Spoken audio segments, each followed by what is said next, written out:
बिहारशरीफ के कर्पूरी भवन town hall में फुटपाथ संघर्ष मोर्चा का प्रथम जिला सम्मेलन और अति पिछड़ा दलित अल्पसंख्यक संघर्ष मोर्चा का द्वितीय जिला सम्मेलन संयुक्त रूप से आयोजित किया गया। कार्यक्रम में मुख्य अतिथि डॉक्टर आयशा फातिमा, यासिर इमाम, अमर आजाद सहित कई गणमान्य लोग मौजूद रहे। सम्मेलन को संबोधित करते हुए राष्ट्रीय अध्यक्ष रामदेव चौधरी और प्रदेश अध्यक्ष बलराम दास ने कहा कि वर्ष 2014 का कानून अब तक सही तरीके से लागू नहीं हुआ है। स्मार्ट सिटी के नाम पर फुटपाथ दुकानदारों को लगातार उजाड़ा जा रहा है, जबकि उन्हें वेडिंग जोन उपलब्ध नहीं कराया गया है। आज यहाँ पे टाउन हॉल में अति पिछड़ा महादलित अल्पसंख्यक संघर्ष सम्मेलन मोर्चा था।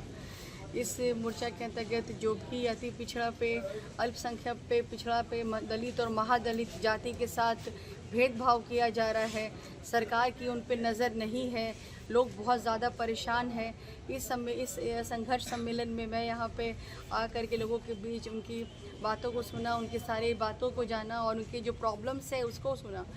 सबसे बड़ी बात यह है कि सरकार को ये समझना चाहिए कि कोई भी राज्य या कोई भी ज़िला, राज्य, शहर और देश तभी जो है उन्नति की ओर, प्रगति की ओर बढ़ेगा जब वहाँ पे अति पिछड़ा दलित, महादलित और अल्पसंख्यक के साथ भेदभाव ना किया जाएगा। देश की उन्नति तभी होगी जब हाथ में हाथ मिला के हाथ मजबूत बनेगा, तभी देश विकास की ओर बढ़ेगा। आज यहाँ पे जो देखा गया कि यहाँ पे लोग इतने परेशान हैं, जो भी उनके साथ जो है सरकार की नज़र नहीं है, भेदभाव किया जा रहा है। इन सारी प्रॉब्लम्स को सरकार को समझना चाहिए कि अगर हम इन लोगों को नहीं लेके चलेंगे तो हम हमेशा की तरह पीछे रह जाएंगे। और आने वाले वक्त में बिहार अभी जो पॉवर्टी के लिए जाना जाता है, सबसे पीछे स्टेट में जाना जाता है, वो आने वाले टाइम में और भी पीछे चला जाएगा। किसी भी इंसान की या किसी भी चीज़ों की तभी उसकी प्राथमिकता दी जाएगी, उसकी बातों को सुनी जाएगी, उसके आने वाले टाइम में उसके भविष्य के लिए सोचा जाएगा, तभी देश का भविष्य बनेगा। तो in that way I keep my opinion के यहाँ पे जो भी लोग परेशान हैं, रोड पे जो उनकी दुकान है, उनकी दुकानों को जो है सरकार नहीं देख रही, दुकान हटा रही है। और यहाँ तक कि लोगों को जो है जो ऋण, जो कर्ज गवर्नमेंट की तरफ से मिलना चाहिए रोज़गार के लिए, अपनी शॉप लगाने के लिए, ये सारी चीज़ों को नहीं किया जा रहा है। तो गरीब कहाँ जाएंगे? आखिर वो अपनी रोज़ी रोटी कैसे पूरा करेंगे? जीवन का जो भी पूर्ति है, अपनी आवश्यकताओं की पूर्ति कैसे करेंगे? तो ये सारी चीज़ों को हमें समझना चाहिए कि हम सब एक हैं। और यही सपना था बाबा भीमराव अंबेडकर जी का, जिन्होंने देश का संविधान लिखा, कॉन्स्टिट्यूशन बनाया, और आज उस संविधान के द्वारा जो है सरकार चल रही है, आज उस संविधान के द्वारा देश चल रहा है। और आप उन्हीं का आदर्श, उन्हीं का संस्कार और उन्हीं के सपने को अगर आप भूल जाएंगे तो इस तरह से नहीं हो सकता, पॉसिबिलिटी ही नहीं है। तो हम सबको ये यहाँ पे एक जगह हो करके सरकार से निवेदन है कि जो भी यहाँ पे डिमांड है अति पिछड़ा दलित, महादलित और अल्पसंख्यक लोगों की, उन डिमांड को सुना जाए, उनकी बातों को रखी जाए और उन पे विचार विमर्श किया जाए, ताकि आने वाले वक्त में हम सब मिल करके जो है आगे की ओर आएँ। Thank you so much. बहुत कम है लेकिन हमारी आवाज़ बहुत बुलंद है, तो हम अपनी आवाज़ बुलंद करते हुए अपने हक के लिए अपने बातों को रखेंगे, ताकि ये बात यहाँ से उठ करके बिहार सरकार के कानों तक जाए।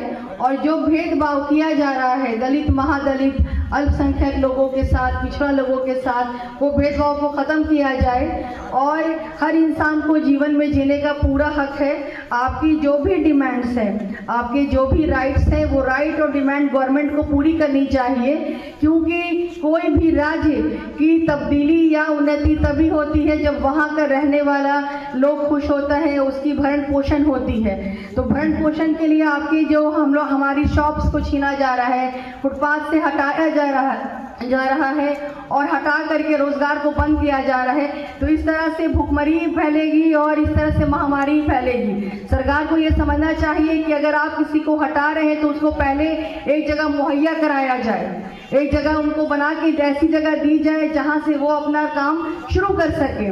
तो इसलिए इस सम्मेलन में मैं आपके साथ हूँ और आपकी जो भी आवाज़ है मैं उसमें आपकी आवाज़ मिलाते हुए आगे आ रही हूँ। और आपसे भी अनुरोध है कि आप इस बार अपना जो भी राइट्स और डिमांड्स है उसको उस इंसान तक पहुँचाएँ, उस आदमी को चुने जो कि आपकी बातों को आगे लेकर के जाए और आपके आने वाले वक्त को बदले। क्योंकि जब तक हम अपनी स्थिति नहीं बदलेंगे हमारा वक्त नहीं बदलेगा, और वक्त तभी बदलेगा, तभी अच्छा होगा, भविष्य हमारा तभी सुधरेगा जब हम आगे आएंगे, हम जागरूक होंगे। तो जागरूक होइए और जागरूक होते हुए इस बार सोच समझ के वोट डालिए, क्योंकि हमारे पास एक ही हक है जिस हक को हम इस्तेमाल करके सरकार बना भी सकते हैं और गिरा भी सकते हैं, वो है मतदान का हक, वो है वोट देने का हक। तो वोट दे करके ही आप अपनी ताकत को दिखा सकते हैं। इसलिए जितने भी लोग हैं उसको मैं अनुरोध करूंगी ज़िला अध्यक्ष से और बाकी लोग जो यहाँ पे मंच पे थे कि आप हमारी यूनिटी को बढ़ाइए। जितना कम यहाँ पे स्ट्रेंथ है, इतने कम स्ट्रेंथ में नहीं आवाज़ आगे बढ़ेगी, क्योंकि आज का समय है जो दिखता है वही बिकता है।